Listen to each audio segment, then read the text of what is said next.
भारतीय सिने जगत और कला जगत में शायद ऐसा चमकता सितारा बिरला फिर कभी लौटे, क्योंकि आशा भोसले जैसे सिंगर, ऐसा व्यक्ति होना अपने आप में एक बहुत अनोखी बात है। और लगभग 8 दशकों तक फिल्म इंडस्ट्री पर एक छत्र राज इनका हुआ करता था, क्योंकि इनकी आवाज़ में वो जादू था, इनके गीतों में एक वो अलग अंदाज जो इन्होंने अपने गाने में पैदा किया, अपनी एक अलग पहचान बनाई।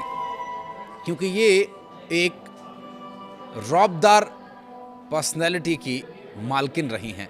जी हाँ, आज हमारे बीच नहीं है आशा भोसले, लेकिन उनके तराने हमेशा इसी तरह से हमें प्रेरित करते रहेंगे, मनोरंजन हमारा करते रहेंगे और हमारे जीवन के सुख दुख, धूप छाँव को बताते रहेंगे।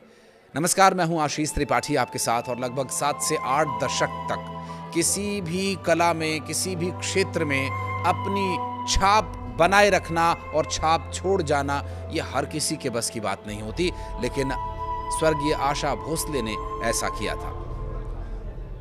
आपको बता दें कि महाराष्ट्र के सांगली में उनका जन्म हुआ था और उनके जीवन की यदि कुछ तथ्यों की, कुछ महत्वपूर्ण बिंदुओं की बात करें तो आशा भोसले ने बॉलीवुड में जो गीत गाए वो तो सदाबहार हुए ही, लेकिन सिर्फ हिंदी नहीं, उन्होंने कई भारतीय भाषाओं में, चाहे वो मराठी हो, बंगाली हो, पंजाबी हो या खड़ी बोली हिंदी के गाने हों, या साउथ में तेलुगु, तमिल, कई अन्य भाषाओं में उन्होंने गाने गाए। और अंग्रेज़ी गाने तो उनके यूं भी अंतर्राष्ट्रीय स्तर पर काफ़ी सुने जाते रहे हैं। और लेकिन आखिरकार एक वो दुखद खबर आई जिसके चलते पूरा सिने जगत शोक में डूब गया। कला प्रेमी आंखें नम कर उस समाचार को सुन और देख रहे हैं, जो काफ़ी मुश्किल भरा है। दरअसल आशा भोसले को बीती शाम ब्रीच कैंडी हॉस्पिटल मुंबई में एडमिट करवाया गया था, जहां उनकी तबीयत कुछ नासाज हुई।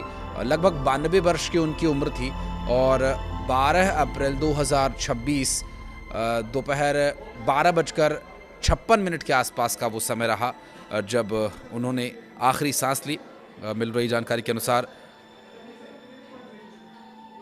आशा भोसले के चाहने वाले इस भारत देश में नहीं, पूरी दुनिया में हैं। और ऐसे में उनके अंतिम दर्शन के लिए व्यवस्था उनके घर मुंबई स्थित लोअर परेल में की गई है और आशा भोसले के अंतिम दर्शन के लिए यहाँ पर व्यवस्था की गई है। और 11 बजे से आशा भोसले को अंतिम दर्शन के लिए उनके पार्थिव शरीर को उनके आवास पर रखा जाएगा।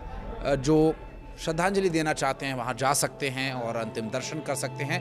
और शाम 4 बजे शिवाजी पार्क में उनका अंतिम संस्कार किया जाएगा। और मशहूर गीत उन्होंने गाकर Guinness book of world record में भी अपना नाम दर्ज कराया। चूँकि आशा भोसले के जीवन में काफ़ी उतार चढ़ाव रहे। संगीतकार बर्मन से इनकी दूसरी शादी हुई थी और इनके पारिवारिक रिश्तों में भी कई बार उतार चढ़ाव देखने को मिले, जैसा कि हर व्यक्ति के जीवन में देखने को मिलता है। लेकिन उन सब के बावजूद एक अच्छे कलाकार और एक सच्चे इंसान के तौर पर इनकी पहचान हमेशा रही है। क्योंकि कई ऐसे मौके आए जब जीवन ने इन्हें परखा और ये हर उस मौके पर खरा उतरी जहाँ पर अमूमन लोग लड़खड़ा जाया करते हैं। दरअसल आपको बता दें कि इन्फेक्शन की वजह से मुंबई के ब्रीच कैंडी हॉस्पिटल में इनको ट्रीटमेंट के लिए एडमिट कराया गया था। और भारतीय संगीत की दुनिया में गिने चुने ऐसे नाम हैं जिनका इतने सम्मान के साथ नाम लिया जाता है। और इनकी बड़ी बहन लता मंगेशकर, जो कि कुछ साल पहले ही हमें छोड़कर चली गई थी, और अब देखिए कि आशा भोसले अब इस बीच उनके निधन की दुखद खबर सामने आई, जिसमें बहुत सारे विचार मन में आ रहे हैं उनके बारे में बात करने के।